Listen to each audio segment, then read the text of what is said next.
अब मैं आपको एनसीसी तथा यूनिट की अवगत कराऊंगी।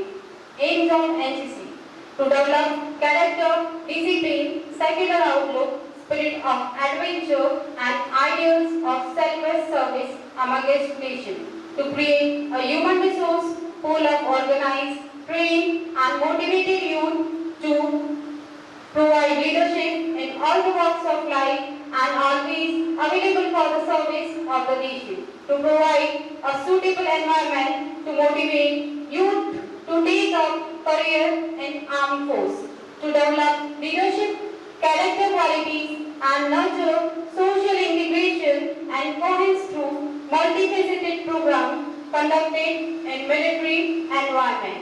The head of the organization is DCNCC. इसका नेतृत्व lieutenant general, brigadier, major general स्तर के अधिकारी करते हैं। एक राज्य में 17 डायरेक्टरेट्स, जिसमें से एक डायरेक्टरेट हमारा राजस्थान है। इसको 4 ग्रुप में डिवाइड किया गया है: Kota, Jodhpur, Jaipur and Udaipur. We come under Udaipur group. Udaipur group के अंदर 13 यूनिट्स है और 5 कार्ड इन दैट कंपनी एक यूनिट है। हमारी यूनिट के अंदर स्कूल्स एंड कॉलेजेस एसोसिएटेड हैं, जिसमें 2 यूनिवर्सिटीज, 1 कॉलेज, 20 स्कूल आते हैं, जैसे कि भिलवाड़ा में MLB गवर्नमेंट कॉलेज, संगम यूनिवर्सिटी, सोफिया स्कूल, संगम स्कूल, एसटिक स्कूल, कुंभा स्कूल आते हैं। हमारी यूनिट के पास administrative area in that office area and cadet line area takes place. In training area, we have standard obstacles such as straight balance, clear jump, gate wall, zigzag balance, high wall, double ditch, right hand wall, left hand wall, ramp, dum dama, etc. We further proceed. We have advanced obstacles such as charging swing, low drummer bridge, high drummer bridge, multi-purpose training tower, rappelling, split ring, high land, zip line, climbing wall, arm strengthening, etc. हमारे पास sport shooting firing range भी है, जिसका कार्य प्रगति पर है। In addition, हमारे पास ये lecture sheet and drill sheet, जहां आप सभी अभी बैठे हैं। कैडेट्स के लिए 400 मीटर रनिंग ट्रैक भी है। अब मैं आपको गतिविधियों के बारे में बताना चाहूंगी। यूनिट लेवल पर एनुअल ट्रेनिंग कैंप और अदर ट्रेनिंग क्लासेस में अच्छा प्रदर्शन करने वाले कैडेट्स को district level and state level competitions में भेजा जाता है। सेंट्रली ऑर्गेनाइज्ड कैंप के तहत नेशनल कैंप करने का मौका मिलता है और उसमें अच्छा प्रदर्शन करने वाले कैडेट्स को यूथ एक्सचेंज प्रोग्राम के तहत international level, that is out of India, उन्हें भेजा जाता है। As our unit gave decorum to make cadets different from other students, it helps in making the personality different from others. The place where a cadet built his confidence, determination and courage. Thank you. Jai Hind.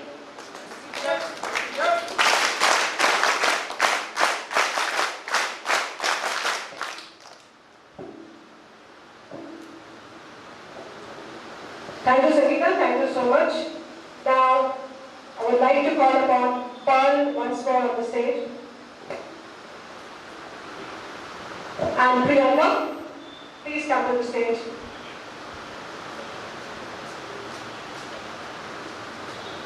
Priyanka? Okay, Sangeeta, please come back.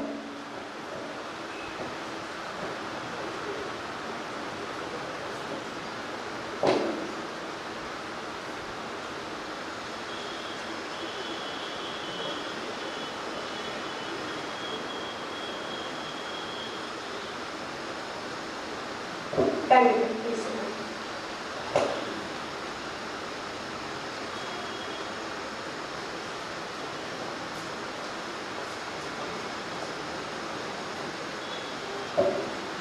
जैसा कि ये programme हमारा 11 भारत और NCC groups के सौजन्य से किया जा रहा था और सबसे बड़ी बात है कि हमारे अशोक जी भाई साहब इनके लिए जोरदार ताली बजाएं।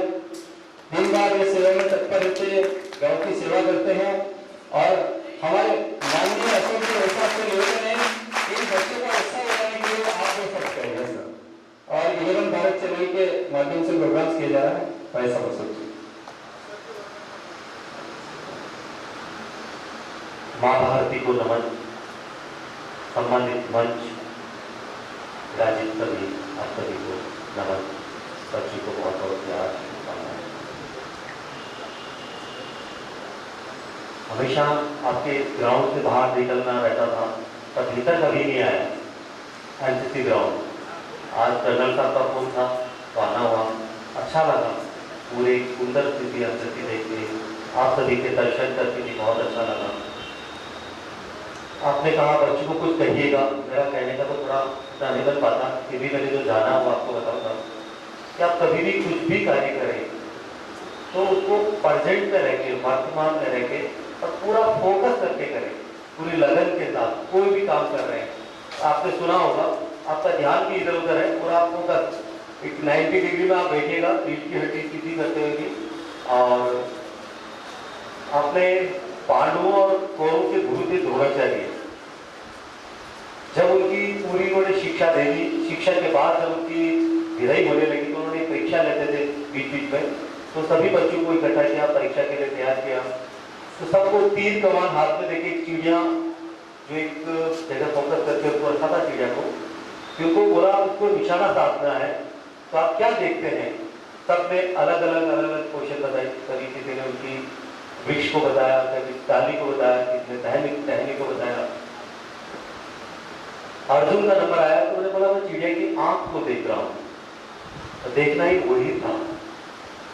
तो परीक्षा में उत्तीर्ण हुए। तो अपना कहने का था आप फोकस करें, कोई भी कार्य में, जब पढ़ रहे हैं तब पूरा पढ़ने का, खेल रहे हैं तब खेलने का, जो भी कर रहे हैं पूरे ध्यान को केंद्रित करते हुए।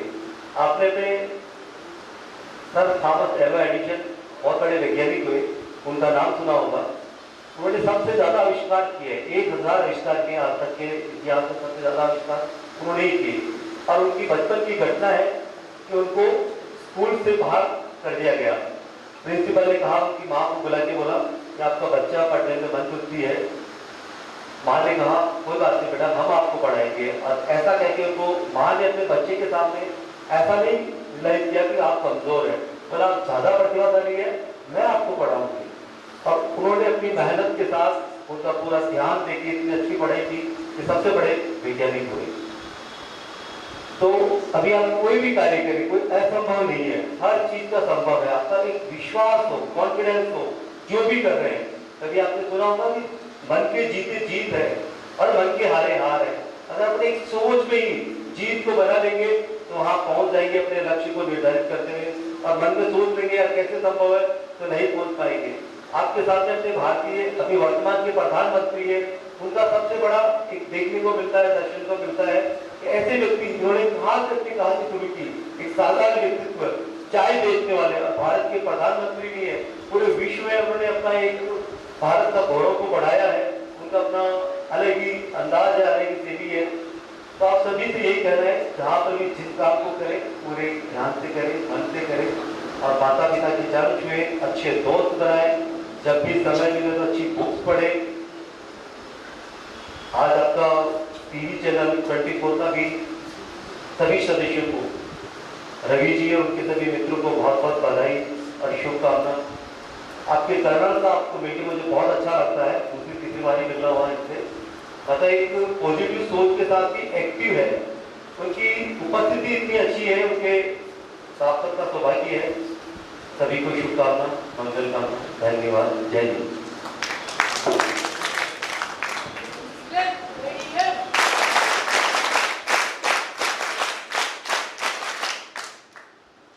जैसा कि हमारे प्रधानमंत्री जी के जो कार्यकाल बोले फौज से उनका बहुत अच्छा नाता, और फौज को वो ज्यादा बोले इंडियन आर्मी को हम ज्यादा सपोर्ट करते हैं।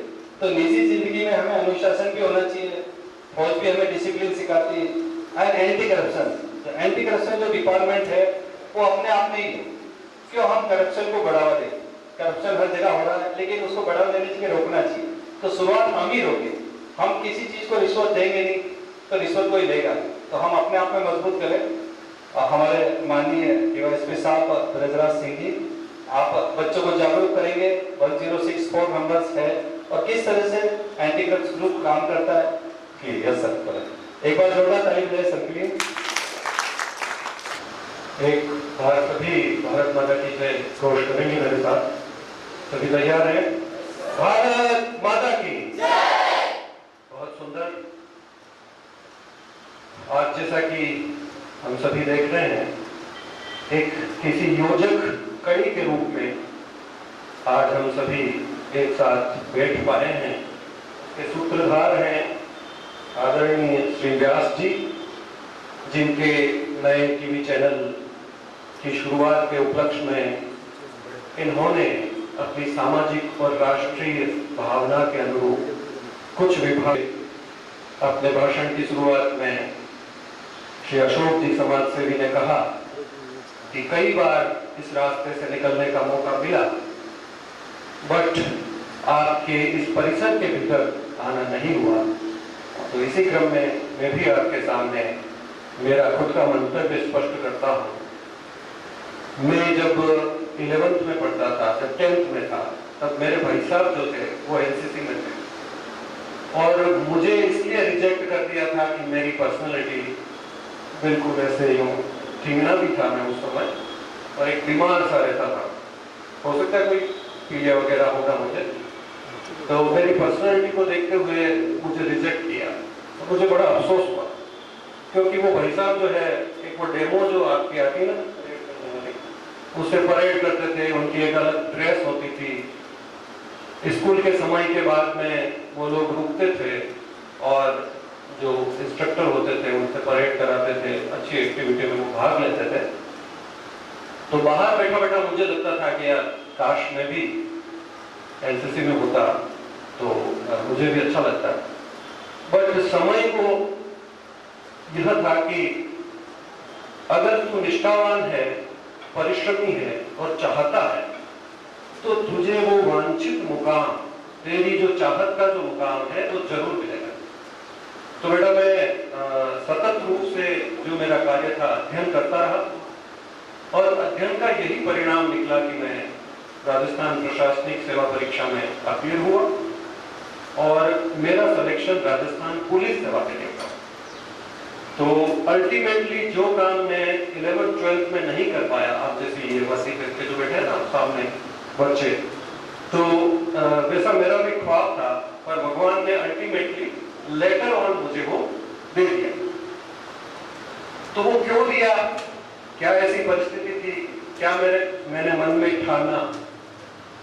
तो कई बार क्या होता है कि सिद्धांत हमें हमारे इंस्ट्रक्टर द्वारा बताए जाते हैं, किंतु हम उतना नहीं सुन पाते, और यदि सुन भी लिया तो अपने जीवन में उतना अपना नहीं पाते, उसे कैसे फॉलो करें। चीजें हमारी आंखों के सामने से जाती है, बातें कानों में सुनाई देती है, पर दिल तक नहीं पहुंचती है। और जब तक दिल तक नहीं पहुंचे और व्यवहार में वो चीजें नहीं आए, तब तक उनके परिणाम कैसे होंगे आप जान सकते हैं। सही है ना? बोलेंगे एक स्वर में या अनुशासन के लिए बैठे रहे। यदि हमारी आंखों के सामने से कोई बात जा रही है, कानों में हम सुन रहे हैं अच्छी अच्छी बातें, बट उसको दिल तक नहीं ला रहे और दिल में आने के बाद भी व्यवहार में नहीं ला रहे, तो क्या परिणाम अच्छा होगा? एक साथ बोले, नहीं होगा ना? सहमत है सभी? उधर सामने के कैडेट्स भी? तो क्या किया जाए, क्या करें कि चीजें हमारी आंखों से होते हुए दिल तक उतरे और दिल से व्यवहार में आए? क्या करें बेटा, बताओ। कौन व्यक्ति नहीं चाहेगा अच्छा बनना, महान बनना, परिश्रमी बनना? किस व्यक्ति को पसंद नहीं है अच्छे कैरेक्टर अपने में ढालना? बताओ, किसी को पसंद है? कोई चाहता है कि वो फिल्म का एक विलेन साबित हो? आप में से, हम में से कोई चाहता है क्या? कोई चाहता? हाथ खड़े करो कि सर मैं जिस प्रकार से फिल्मों में अमरीश पुरी रोल करता है वैसा मैं जीवन में रोल करना चाहता हूं। No one? या कैडेट्स, कोई चाहता है क्या कि मेरा कैरेक्टर बदनाम कैरेक्टर हो? नहीं चाहते। हम सभी चाहते हैं कि मैं ऐसा परिश्रम करूं, मैं ऐसा ज्ञान अर्जित करूं, मैं ऐसा व्यवहार करूं जिससे मेरा चरित्र एक उन्नत चरित्र बने, एक सुंदर चरित्र बने, एक महान चरित्र बने। पर हम फिर फेल कहां हो जाते हैं? ऐसा क्या हो जाता है? कौन सी ऐसी वर्षा होती है जिससे हम फेल हो जाते हैं? और अल्टीमेटली हमारा हश्र ऐसा होता है कि कोई अपराधी बन जाता है, कोई अच्छा बन जाता है, कोई बुरा बन जाता है, कोई खलनायक बन जाता है। क्यों? कभी सोचा आपने? सोचा है? नहीं सोचा। तो सिद्धांत अपनी जगह है और हमारा स्वयं का चिंतन अपनी जगह है। तो मैं आज आप सभी बच्चों से जो यहाँ उपस्थित है, मैं चाहूंगा कि आप चिंतनशील बने। क्या बने बेटा? चिंतनशील बने। योग का नाम किसने सुना? योगा, योग। अभी योग दिवस था, आप परिचित हैं योग दिवस से? तो योगा हमारे जीवन में क्या बदलाव लाता है ये बताइए। कोई भी एक हाथ खड़ा करके बताए। What is the fruitful result of yoga? Anybody? From cadets? I am not testing your knowledge. मैं आपके नॉलेज की परीक्षा नहीं लेना चाहता। मैं चाहता हूं कि आपकी विचारधारा में कुछ बदलाव आए, क्योंकि हम अभी हो सकता है 10-15 मिनट में आपके बीच में हूँ, फिर वहां पे कोई दूसरे वक्ता आएंगे। मैं चाहता हूं कि हल्का सा क्लिक हो अपने विचारों में और हम ये जान पाए कि मैं चाहता क्या हूं, मैं क्या चाहता हूं, मेरी चाहत क्या है। योगा का कोई एक अच्छा परिणाम बताओ बेटा, बहुत ही कम शब्दों। Palak, can you tell me what's the benefit of yoga?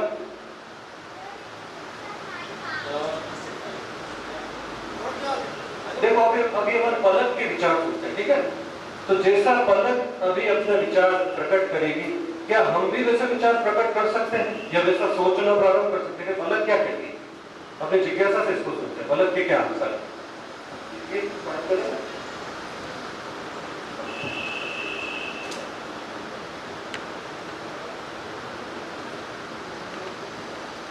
देखो ये बात मैं 10-15 मिनट में आपके सामने बोल करके बैठ जाता, पर एक योगा के बारे में इसका क्या बेनिफिट है, बच्ची क्या सोचती है, ठीक है ना? ये रैंडमली एकदम से आई है, तुरंत ही 2 मिनट में। अब ये क्या है?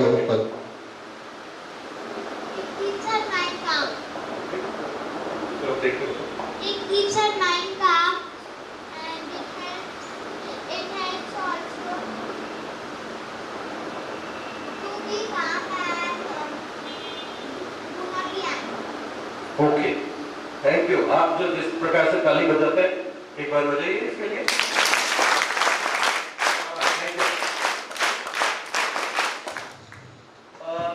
समझे आप क्या कहा इसने? अब बताइए, आप समझे कुछ इसने क्या कहा? कामनेस का मतलब होता है एकदम शांत, मन में बहुत भारी उठापटक नहीं होना।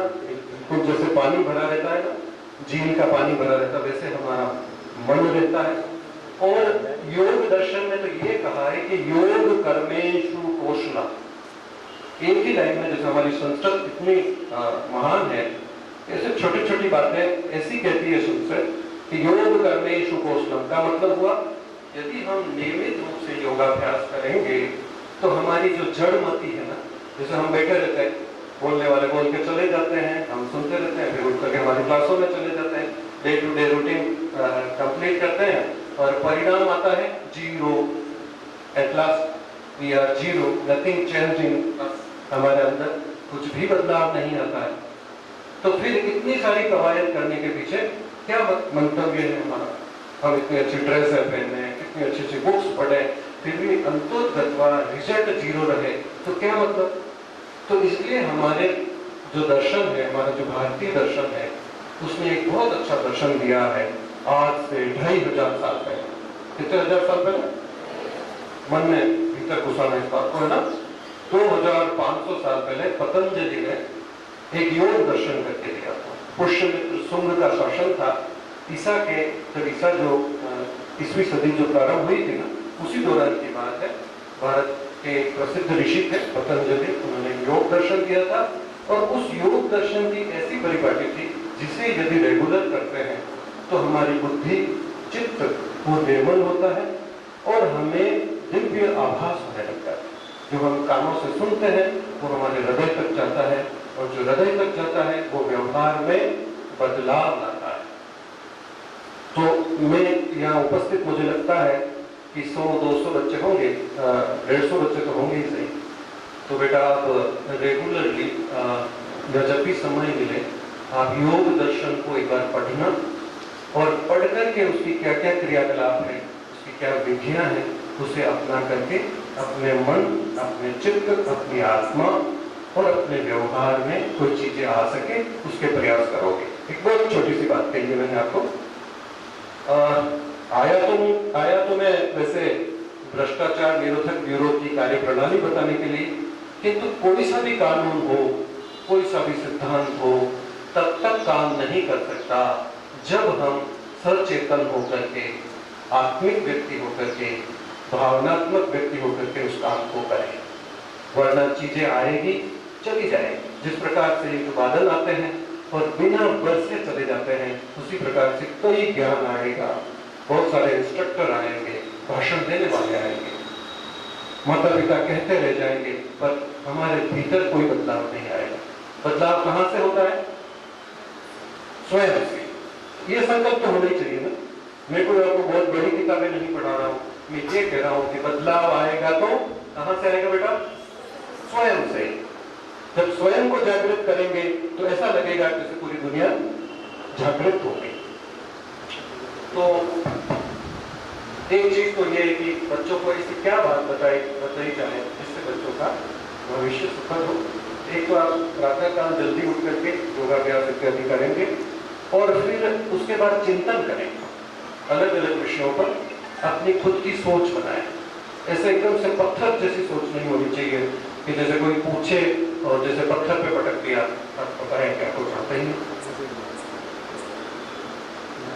एक विद्वान और एक मूर्ख दोनों के चेहरे एक जैसे दिखते हैं, दिखते हैं, दिखते हैं। विद्वान के भी नाम के कान है, सब कुछ हो सकता है, वो स्मार्ट भी हो, 6 फीट लंबा हो, सुंदर दिखता हो, हॉट पैंट स्टाइल में दिखता, हीरो लगता हो, और मूर्ख को भी ऐसा पहना दे। उन दोनों में अंतर क्या है? बाई अपीयरेंस दिखने में तो एक जैसे, पर उनके भीतर कितने अच्छे विचार हैं, कितने अच्छे चिंतन हैं, स्वयं के प्रति क्या सोच है, दूसरों के प्रति क्या सोच है, देश के प्रति क्या सोच है, हमारे घर के प्रति क्या सोच है, गली के प्रति क्या सोच है, मोहल्ले के प्रति क्या सोच है। तो अभी मैं आपके सामने भ्रष्टाचार निरोधक ब्यूरो की सारी बातें बता दूं। ये धारा है और यूं पैसे लेता तो यूं पकड़ लेते हैं और ये कानून है, पर उसका परिणाम अच्छा कब आएगा? जब हमारे बच्चे भावना से किसी काम को करने की चेष्टा करें। तो संक्षिप्त में मैं आपको बताता हूं कि भ्रष्टाचार निरोधक ब्यूरो एक ऐसा विभाग है जो किसी सरकारी कर्मचारी द्वारा रिश्वत मांगे जाने पर कार्यवाही करता है। भारत को महान बनाने में कई विद्वानों ने, कई नेताओं ने, कई समाज सेवियों ने अपना खून और पसीना बहाया, किंतु फिर भी भारत की, हमारे देश की वो छवि नहीं बन पाई। उसके पीछे विद्वान लोग ये कहते हैं कि हमारे भारत में भ्रष्टाचार हुआ है। भ्रष्टाचार एक ऐसे नासूर की तरह है जो व्यक्ति को जीने भी नहीं देता और मरने भी नहीं देता। भ्रष्टाचार एक ऐसे दीमक के समान है जो लकड़ी को धीरे धीरे धीरे धीरे खोखला करके उस पूरी लकड़ी का एक आटे जैसा चूर्ण बना करके लकड़ी को नष्ट भ्रष्ट कर देता है। भ्रष्टाचार वो चीज है और भ्रष्टाचार ऐसी जड़ें जमाए बैठा है कि ऊपर से तो हमें लगता है कि कुछ नहीं है और भीतर भीतर में भ्रष्टाचार पूरे समाज, देश को खोखला कर रहा है। इस बात का आपको एहसास शायद नहीं है क्योंकि अभी आप जिस एज ग्रुप से हैं वो सीधे सीधे परिवारों से आते हैं, स्कूलों में, कॉलेजेस में पढ़ते हैं और एनसीसी के एक इस सेटअप में अपने आप अपनी पर्सनैलिटी को ढालने के प्रयास कर रहे हैं। और जब आप बाहर जाएंगे, जब आप टूटी रोड देखेंगे, रोड के गड्ढे देखेंगे और फिर आपकी जिज्ञासा होगी कि ये रोड टूट कैसे गई, इस रोड को बनाने में पैसा कौन लगाता है और कैसे ये रोड जो है 6 महीने में टूट गई। रोड का अनायास टूट जाना केवल इसलिए कि उसमें जो निर्धारित मात्रा डाली जानी चाहिए थी वो नहीं डाली। निर्धारित मात्रा क्यों नहीं डाली? कि लोगों को अपने घर में पैसा जमा करना है, रिश्वत के रूप में उच्च अधिकारी को पैसा देना है, तो अल्टीमेटली उसका परिणाम क्या होगा? सरकार करोड़ों रुपए देकर के पार्क बनाती है, रोडें बनाती है, पुल बनाती है ना, अलग अलग फैसिलिटीज करती है, किंतु भ्रष्टाचार के कारण, लोगों की मानसिकता के कारण वो चीजें उस रूप में सामने नहीं आ पाती। तो इसके लिए ये चाहिए कि हमारा एक राष्ट्रीय चरित्र हो जिसमें बच्चे शुरू से देश प्रेम की भावना से ओतप्रोत हो। अब ये देखो कि हमारे गली में यदि कचरा पड़ा है, हमारे यदि गली और हमारे घर के सामने कचरा पड़ा है और हम बार बार ये कहें कि मोदी जी ने ये नहीं किया या राज्य सरकार ने ये नहीं किया, अशोक गहलोत साहब को चाहिए कि ये करे वो करे, इस तरीके से भी हम कहें, तो गलती किसकी है? कि जो काम हम कर सकते हैं वो तो हमें करना चाहिए। राज्य सरकारें, देश की सरकारें सभी अच्छे मन से काम करती हैं, सभी अच्छे मन से काम करती है, करोड़ों रुपए के बजट उसमें लगते हैं, किंतु हमारे देश में एक राष्ट्रीय चरित्र, एक राष्ट्रीय सोच का अभाव है। हम आंख नीच करके निकल जाते हैं, जैसे कि हमें सर पढ़ा रहे हैं और हमें समझ में नहीं आए, वैसी ही बात हमारे सामने कूड़ा करकट पड़ा हुआ है, हमारे सामने कोई झगड़ा हो रहा है या कोई गलत बात हो रही है, हम मौन हो जाते हैं, हमें जो हमारा कैरेक्टर है उसको हम प्रकट नहीं कर पाते हैं। तो ऐसे में वैसे एनसीसी आपकी बहुत काम की हो सकती है, क्योंकि एनसीसी में शायद आपको ये बताते होंगे कि आग लग गई कहीं तो कैसे उसको कंट्रोल करना है, बाढ़ आ गई तो कैसे क्या परफॉर्म करोगे, भूकंप आ गया बेटा तो क्या करोगे, क्या एक्टिविटी होनी चाहिए, है ना, या महिला है या बच्ची है उस पर किसी ने ऐसी कोई पत्थर कस दी या उसको छूने का प्रयास किया तो आप उसको क्लोज कॉम्बैट वाला बताते हैं, किस तरीके से आप तुरंत ही उससे बच सकते हैं। तो इस प्रकार से कुछ छोटी छोटी बातें हैं जो बच्चे यदि चाह करके करें तो हमारा देश भी, जैसे कि अन्य जो देश है उनकी काफी तारीफें होती है। कहीं का फोटो आता है, जैसे अमेरिका का कोई फोटो आया, स्विट्जरलैंड का फोटो आया, तो सभी तारीफ करते हैं, क्या बात है यार, कितनी अच्छी गलियां हैं, कितनी साफ सुथरी है ना, करते तारीफ। और हमारे मन में भी लगता है कि काश हम भी विदेश में जाएं, हम भी ऐसी अच्छी अच्छी ट्रेनों में बैठें, अच्छी सड़कें हो जहाँ हम भी गाड़ी चलाएं, अच्छे पार्क हो जहाँ हम भी घूमें। पर जब हमारे सामने पार्क है, हम उसे गंदा कर रहे हैं, तो वो सोच कहाँ चली जाती है? तो जो देश आज बहुत आगे हैं उसके जो नागरिक हैं वो बहुत अच्छी सोच वाले हैं, है ना, अच्छी सोच वाले वो क्या करते हैं, जैसे फॉर एग्जाम्पल आपका ये गार्डन है, तो यदि इसमें अवांछित कोई घास है तो वो मोहल्ले वाले देखेंगे कि इस कॉर्नर को आज साफ करना है, तो सभी एक टीम बना करके, टोली बना करके उस कॉर्नर को अच्छा कॉर्नर कर देंगे, एकदम साफ सुथरा। हमारे यहाँ क्या करते हैं, थैली भरी कचरे की, कोई नहीं देख रहा, उस कॉर्नर में डाल दें, एक छोटी सी बात। तो ये क्यों हो रहा है? क्योंकि हमारे भीतर कोई खुद की सोच ही, हम हमारे घर को तो अच्छा सुंदर रखना चाहेंगे पर हमारे गली मोहल्ले को बिगाड़ने में कोई कसर नहीं छोड़ते, पान खा करके ठोक देंगे, कोई कोई अच्छी जगह तो वहां पे कोई स्लोगन लगा देंगे, दिल बना देंगे, कोयले से तीर बना देंगे, स्मारकों को खराब कर देते हैं, अच्छी चीजों को तोड़ देते हैं। तो ये बदलाव कौन लाएगा? बदलाव कौन लाएगा? आप लोग लाएंगे, हम लोग लाएंगे। क्यों? आपसे क्यों अपेक्षा की जाती है? क्योंकि आप युवा हैं, ऊर्जा संपन्न हैं, नए बच्चे हैं, आपका पूरा जीवन अभी बाकी है, तो आप लोग बदलाव लाएंगे। और बदलाव तभी ला पाएंगे जब आपकी खुद की एक सोच होगी, आपका खुद का एक चिंतन होगा, और आपके चिंतन को आप जब व्यवहार में लाएंगे तो सारे बदलाव आएगा। वरना मैं आया आपके सामने, मैं चला जाऊंगा, अन्य वक्ता आएंगे, वो चले जाएंगे, हम वैसे के वैसे पत्थर जैसे हैं। तो चाहता हूँ कुछ आपकी भावनाओं में बदलाव आए। और रही बात कानून से संबंधित, तो मुझे लगता है आपके बीच मुझे कई बार आना पड़ेगा अन्य विषयों पर, जैसे चाहे भ्रष्टाचार का विषय हो, चाहे हम किस प्रकार से और पढ़ाई अच्छी करें, अच्छी पढ़ाई करके हम विभिन्न सेवाओं में कैसे जाएं, अच्छे अध्यापक कैसे बने, अच्छे प्रशासक कैसे बने, कई विषयों पर हम चर्चा करेंगे। और बोलना मुझे वही था वैसे एंटी करप्शन ब्यूरो पर, तो इसमें जैसे थोड़ा सा आप अपना ज्ञान वर्धन कर लेंगे। ये 1064 आपको लिखा हुआ दिख रहा होगा, ये एक ऐसे नंबर है जो मोबाइल से यदि हम डायल करते हैं तो हमारे पैसे भी नहीं कटते, और ये घंटी जाती है जयपुर एसीबी मुख्यालय पर, और वहाँ पर जो भी फोन उठाता है उसको आप अपनी बात बता सकते हैं। जैसे आप कोई जाति प्रमाण पत्र बनाने के लिए गए, आपसे किसी ने पैसे मांगे कि 200 रुपये लगेंगे, 500 रुपये लगेंगे, 1000 रुपये लगेगा, तो आप उनसे कहें कि भाई 1000 रुपये क्यों लगते हैं, क्योंकि सरकार ने तो निःशुल्क का कर रखा है, ये 1000 रुपये कहाँ के, तो आपको लग जाएगा कि रिश्वत के रूप में पैसे मांग रहे हैं, तो हम 1064 पर शिकायत कर। उसका एक पूरा प्रोसीजर है, और हम सब लोग जो है उसको स्क्रूटनी करके और ट्रैप की कार्रवाई करते हैं, और जो है फिर वो आदमी पकड़ा जाता है, जेल जाता है, अरेस्ट होता है, और नौकरी से भी बाद में निकाला जाता है। तो एक संक्षिप्त सा प्रोसीजर है, उसके लिए हम अलग से कभी बैठेंगे, बात करेंगे। पर आज मेरी बात में, क्योंकि आपका काफी बड़ा कार्यक्रम है, जल्दी ही समाप्त करता हूँ और 2 बातें वापस दोहराता हूँ। हमें हमारा खुद का चिंतन विकसित करना चाहिए, हमें हमारी खुद की एक सोच डेवलप करनी चाहिए, और प्रातः काल उठ करके ऐसे कार्य करने चाहिए जिससे हमारा चित्त निर्मल हो, हम मेहनती बने और जिज्ञासु बने, अच्छे काम करें। इन्हीं शुभकामनाओं के साथ धन्यवाद।